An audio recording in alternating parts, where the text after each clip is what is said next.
Meet me halfway, the clean version. From the Black Eyed Peas, it's the TMI Show. I hope you heard our last segment. I have a feeling I hit the wrong button, but I guess we'll never know. Maybe I think it went out. The video will be fine. So no calls about our TMI topic of the day. Porn, good or bad? Porn fails, nothing. No one has anything to say. They're afraid their girlfriends are listening and they'll get in trouble, maybe. Why? If you're cool with your girl, you should probably try to watch it with her. And if she gets weirded out, then you just don't watch it with her. It's that easy. I know some women really hate porn, and it's like the guys. It makes the guy have a secret kind of thing going on where it's hidden. Nowadays, it's so easy with digital files. Like it used to be the old days, you'd have either videotapes or DVDs. Now you can just have a little file on your flash drive and check it out, or even those websites. Well, someone brought to my attention the other day, now that we're speaking about porn, that it was actually started by women. Porn was started by women. The porn industry was started by women. They brought it about. From? It was actually on some news channel, I think like MSNBC or something like that, had brought it up that a woman had started porn. The only reason why it became this multi-million-dollar thing was Brazilian. Is that even? I'll just make it Brazilian. That's when it's extra crispy. Yeah, but it only got bigger because a man started producing it. Right. So it was made by women, but men made it better. It's so crazy how prevalent it is now. Like when I was a kid, I had to steal my dad's Playboys, and that was the gist of it. You had to sneak them, steal them, and then put them back in like the same position, and it was always very tricky. I used to have a big collection. My dad gave me all his old ones. That's also when there was like lots of hair. I know, I was thinking that back in the early 80s when I first started looking at my dad's Playboys, it was full bush. If you saw a tiny hint of a labia, it was like, oh yeah, wow. Now it's like a landing strip or bald. Yeah. What do you prefer? Do you have a preference of? I'll taste the same. I'll taste the same. That's true. I don't mind. I like a landing strip. I like a little hair. I don't care. I think it's sexy, and some guys insist on the bald thing, and not that it's pedophilia like, but I like a little bit of. It's like a little artistic, something there. I'm a hair guy. I manscape. No. I'm a hair guy myself. Personally. Yeah. But I'm manscaped because you have to take care of your areas. Hey, anything that'll make that area look bigger, I am for. I tried an area. That stuff burnt. No, I'm just kidding. My God. I've seen a guy on the Stern Show. They did a Brazilian wax on a guy. Ralph. No, it wasn't Ralph. Remember he cut his hair, and Howard was calling him gay or whatever because he put a landing strip over the top of his wang. Oh, I don't remember that part. Yeah. No, Richard Christie got a Brazilian wax on the show live, and you never heard a man yell like that. Oh, I'm getting sure. Hairs ripped out of not only the shaft area, but the ball area. I mean, that I can't imagine. I'm in pain right now. And he was bleeding after it. Things were sticking together. It was nasty. Ugh.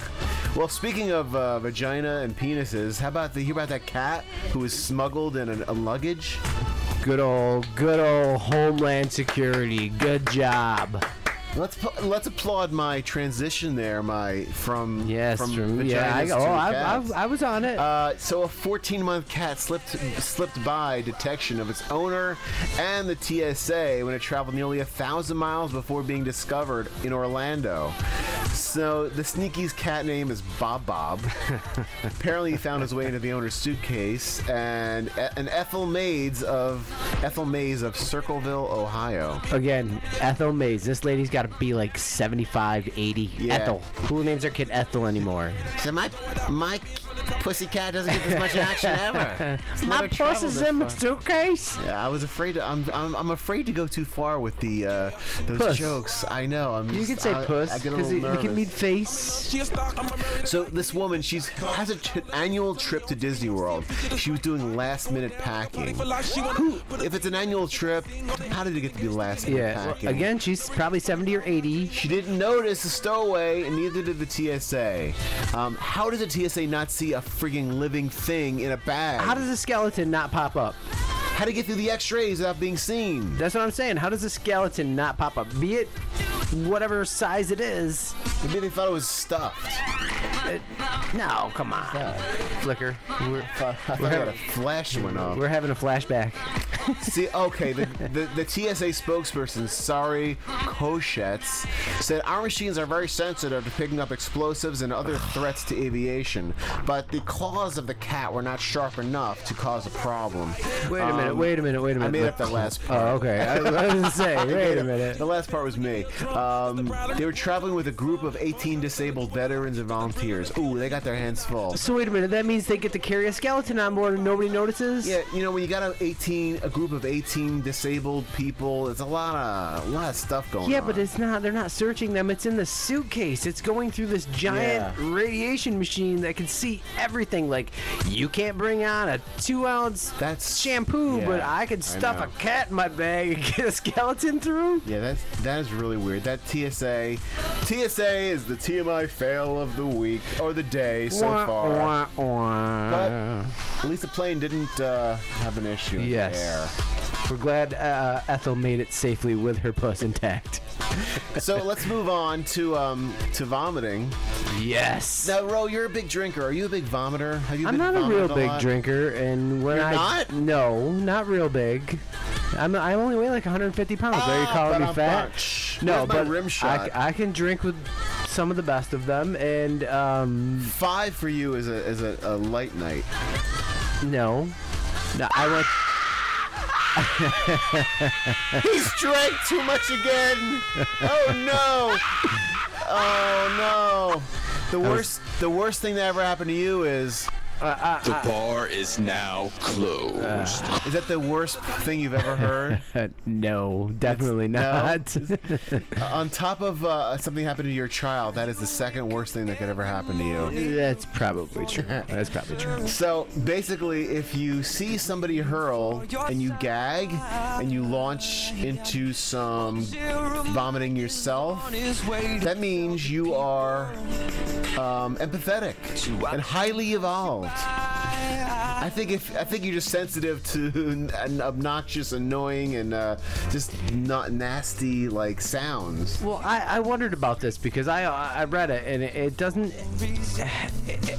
The smell is what would get most people. I don't think it's the sound. Some people hear the sound and start to do it themselves. A sound can set people off. A nasty vomit. But I think the smell is more of a thing. Yeah. See, it don't bother me. You could vomit right in front of me. Not to be weirded out, but when I was with my ex-wife, she was pregnant and we were eating dinner and she threw up like right next to me and I just continued to eat, never even flinched, never moved them. I was just like, "Yep, like you. Keep going." Yeah, that sounds like you. Did you help her clean it up? Yeah, I made sure I held hair with one hand and was eating with the other. I mean, I'm a rooster. Whatever. You really are. I gotta tell you something. I'm a big fan of pork rinds. I found this. I'd never heard of this before. Listen to this. It's open. I know. I think I just opened it. Hog's Heaven is the name of the company. I never heard of this before. It's cheddar cheese flavored pork rinds. I've heard of barbecue, spicy, salt and vinegar, regular, but never cheddar. So the Ingalls had a buy one get one free. Which, by the way, another buy one get one free. It wasn't buy one get one free. It was buy one for $1, and everyone you bought after that was $1. Oh, you got sucked in again. $2 for one, you get the second one free. It's not true. Got sucked in again. I will not. I see you have that bag. How's that going to affect your working out? Well, you can't blame anybody for this. What's great about pork rinds are the 0 carbs, so you can eat a ton of them. Okay. And you're fine. The problem with them is the salt, the sodium. That's not good. Salt is delicious. Salt makes you. I like it too, but it makes you retain water, and it makes you have heart issues. See? Charles, do you watch your salt?